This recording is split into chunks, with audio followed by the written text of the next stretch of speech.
Hey guys, welcome back to the conclusion of Mystery Box March and the introduction of Mystery Box Madness. I think everybody saw this one coming, although I admit I did not see a 3-week break from YouTube in my future when I started this. We're going to do a channel update soon, and I'll explain that. We're also going to get back into some projects. But let's just go around the basement a little bit quick to just kind of put a pin in this one for now and just show you where we're at and kind of a little bit of why things fell apart. First things first, this is actually my fourth attempt at making an update video for down here, including another episode that just didn't come to be because we had some sound problems, and that's just the way that went.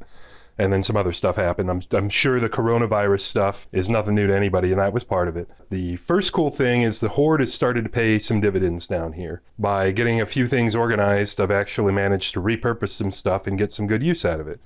Like, this is the tripod from the lights that I reviewed a few weeks ago. And now I've got my old school halogen bulbs sitting on top of it instead of this little crappy tiny stand back here that they actually came with. So these are now much taller and they're much more useful that way. So it's cool that we're actually getting some stuff done.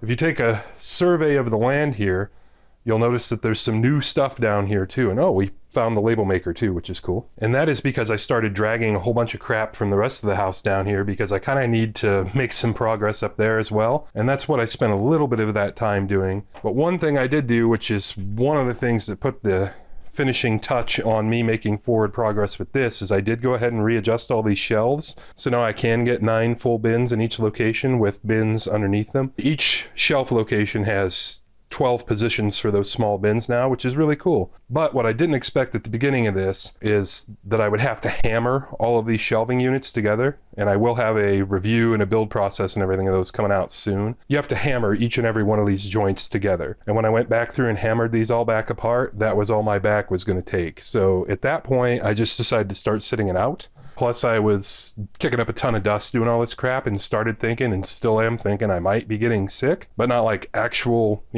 serious illness sick, but just like allergies or crappy sick or maybe a sinus infection. And it's just kind of been lingering on for a couple weeks. But right now is an absolutely terrible time for anybody to get just regular sick, because if you go in for treatment, you're not going to get it, or you're going to be exposed to people that might be a lot sicker than you, so you probably shouldn't go for treatment. So I've just been kind of laying back. With that said, I did clear a pretty nice hole down here and started making some big progress on some stuff, or at least I think big progress. I think it's starting to look a whole lot better, and we've got a really solid foundation to move into the future on this. I'll also add with that statement that this series has been just super radically unpopular. Nobody really seems to want to watch these videos, and that's okay. There's a guy dealing with crap in his basement that you don't care about. That's fine. But what I think is probably going to be more interesting in the future is for me to just work down here when I can or whatever, and then just update you guys when I find cool stuff or get a cool system in place. Like, I think this system is actually really cool, and I think maybe some people might like to do something like this with their own junk, but I don't know that that means anybody wants to watch me do it for 10 episodes or whatever. In regard to moving some things around and bringing some crap down from the rest of the house and everything, I've established a pile for empty totes. So as I'm organizing stuff, getting rid of stuff, or sorting it into smaller totes so I can actually find it, those are just going to live over here. I've got some stuff from the rest of the house down here that's going to be joining it as well. I've got a old dining room set that I actually don't have room for. I don't have a dining room table basically right now, so it's probably going to come down here. And another thing I figured out as I was doing all this is it is surprisingly harder on my back than I thought it'd be. So if this is going to be kind of a sick day project, I'm actually going to need to be like sitting down and putting stuff on a table instead of running around everything.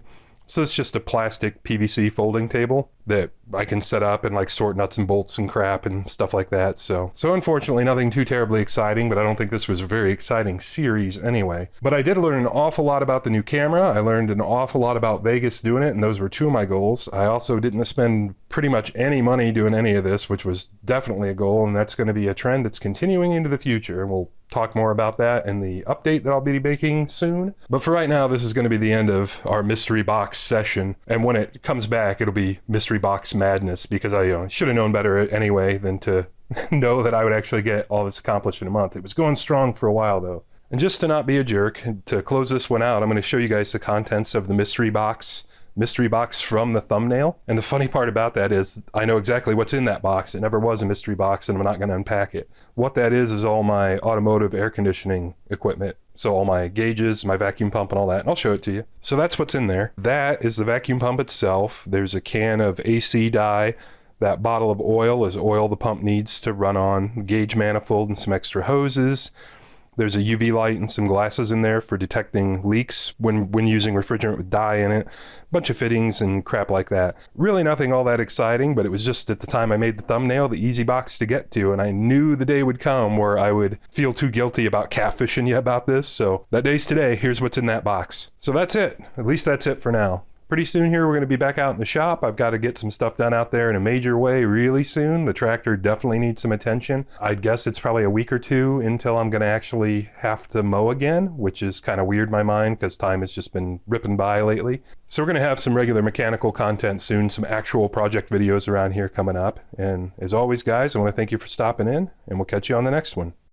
I'm Max, that's Saddington Bear, and we make videos like this all the time. Here are a couple links to some other videos we've made, and we really appreciate you guys stopping in.